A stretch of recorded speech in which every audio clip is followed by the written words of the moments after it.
Hey Bladers and BTE fans, it's me, Chillbro, Commissioner of BOOBA and President CEO of Battletop Entertainment.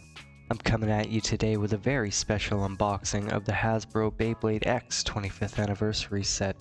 I also realized this would be the perfect opportunity to tell my Beyblade origin story, so sit back, relax, get ready to see some classic Beyblades, and settle in for a tale.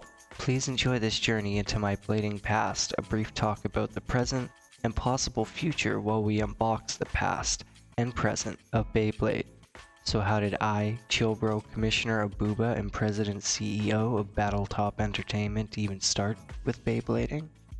What did Beyblade do to hook me? When was the moment I knew I wanted to be a blader? We all have stories to share about our journey as bladers, how we started spinning, how we continue to go shoot and let it rip, and how we launch into the future to be the best bladers we can be. If you have a story you'd like to share, please do in the comments. I'd be curious to know if anyone had a similar moment that made them know they wanted to blade. Here's mine. It was a mid-November 2001 day, and I just started getting used to a new city after having my life flipped upside down and feeling tons of preteen angst about it. I was being a mall rat with my cousin when I first saw a Beyblade, but it was so much more than that. I saw my first Beyblade battle in that same instant too. There were two slightly younger kids kneeling over a dish and losing their minds as their tops battled each other. At least that's what I saw because I had no idea what they were even doing. I didn't know what a Beyblade was yet, but I was locked, staring at these strangers have battle after battle with their new toys. In what would be their final battle, one of the Beyblades was hit so hard by the other that it exploded and flew out of the dish. That was the moment I knew I wanted to be a blader. The instant I fell in love with Beyblade. I figured out shortly after these tops were freshly purchased a few steps behind us from a local specialty import shop. We went into the shop, Oriental Gifts, and I purchased my first ever Bey. Now I can't remember which Bey I bought. I imagine it could have been a Drigger because I like Wildcats and Drigger looks cool as heck, but I do remember for sure it was a fake. At the time, I was oblivious about the difference between official Beys or the flood of counterfeit Beys being sold. I couldn't have cared less though, as long as it was a Beyblade that did the spin. We went home with our fresh blades and found a bowl to battle it in.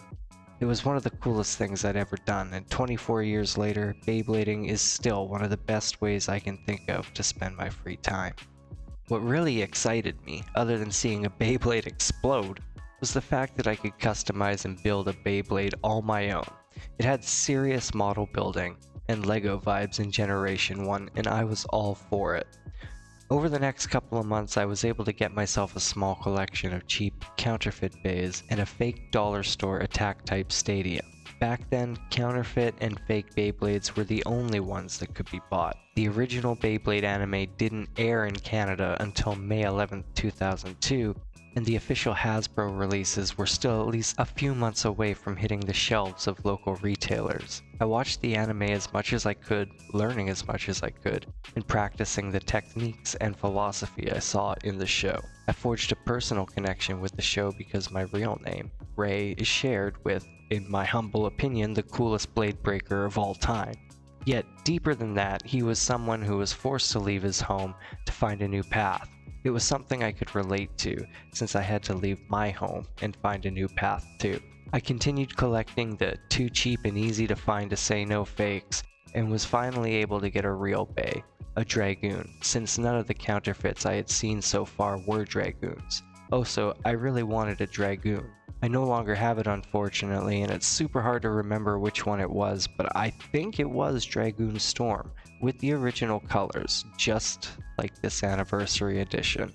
I can only firmly remember the launcher being blue, and the boxes I've seen online for Dragoon Storm seem to match what I remember buying at the store. I waited months and months for them to show up anywhere, so I have a strong memory of where and when it was when I saw the first real ones in person and got my Dragoon. It was the prize Bey of my collection, since the techniques I had learned mostly belonged to Tyson. The natural synergy with what I had practiced, and the Bey meant to fully utilize that tech made me feel like a god blader. Then, the G Revolution anime came out, and I hated it. The character designs changed so dramatically, making everyone look younger while continuing from where the story left off in the first series. I didn't understand why they would change it, and in an act of youthful defiance, I stopped watching. Eventually, I stopped blading too. It's really silly when I think about it now, knowing I gave up Beyblade because of a change in animation style. That's the reality. The first generation ended, and by the time Metal Fight appeared, I had filled my time with new hobbies, and thus Beyblade became just a cherished memory for me. Fast forward 18 years, and I'm doom scrolling through TikTok. I see these guys spinning rusty gears in a massive bowl yelling, "Go shoot!" and I'm hit with maximum nostalgia. I instantly remember my Beyblade fascination. I watch the video a handful of times, have a most hearty chuckle, leave a like, and continue my doom scroll. It was another couple of weeks before I had my reconnecting moment. I saw a noisy Blader video, and it hit me with another blast from the past. My jaw dropped and all my nostalgia neurons fired when I witnessed one of the bays burst in epic fashion. It felt like I relived the original moment from when I was first introduced to Beyblade in the mall hallway nearly 2 decades ago, but this time they were designed to explode. Seeing the tops battle and one of them burst thrilled me to no end.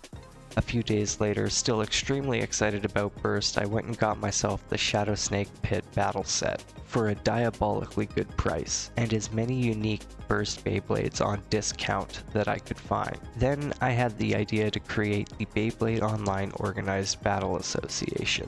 Since the acronym made me giggle a lot, and I realized I could make a really nice visual joke for branding. It also carried a bit of the Beyblade pedigree, with BBA being included in the acronym. I went all in on the idea, doing what I could to placate my desire to blade while also entertaining myself and anyone else who found what I was doing to be interesting. I started creating for Instagram, where I found a thriving community of bladers. A lot of bladers who, like me, had been blading ever since the beginning. When I started BOOBA, I was very impulsive and didn't do a whole lot of research before I set it loose on the world. I didn't know I had competition for the name, and I wasn't really sure what people were doing for content other than unboxings, reviews, and battles. I decided early on I wouldn't be doing any reviews or unboxings for BOOBA. I decided against reviews because I was so new to the space and the burst system that I felt that my opinion on a bay would not add anything new to the conversation. And there were already creators out there doing much better reviews than I could ever hope to put together while I was just starting out as a blader again. I did change my mind about the unboxing decision though, because I saw an opportunity to do them a little bit differently, with still images. The first bay I officially BOOBA unwrapped was the ODAC single recolor. It's still one of my favorite burst bays, but what I was really interested in doing and what I'm still keen on working towards are live Beyblade spectaculars. One of the very first things I did with BOOBA was host a live event on my Twitch channel, which was, to this very day, one of the most fun live streams I've ever produced. A few more live events followed, exclusively on YouTube this time, and while they didn't really reach the scope I was aiming for, they were nonetheless exciting and a great time to create, produce, host, and share. Happy Hypersphere Holidays and Summer Spin were the two most notable live events that followed the inaugural BOOBA livestream, and they were also a total blast. Those types of live events are my bread and butter, and bringing you more of them is something I want to look at doing again in the future, incorporating the new seasonal league format in some way as well. Beyblade X is, unsurprisingly, shaping up to be the greatest Beyblade system that has come yet, combining the defining aspects of the previous generations and adding new system-wide gimmicks to keep Beyblade fresh and appealing, while also greatly increasing the excitement from battling.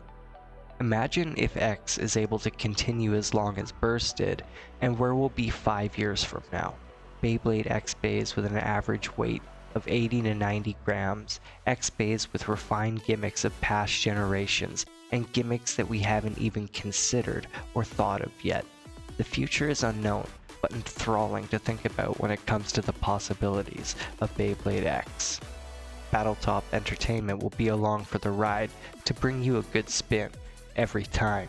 Beyblade is really about to hit its stride like never before, and I'm so grateful and excited to be part of this journey with all of you.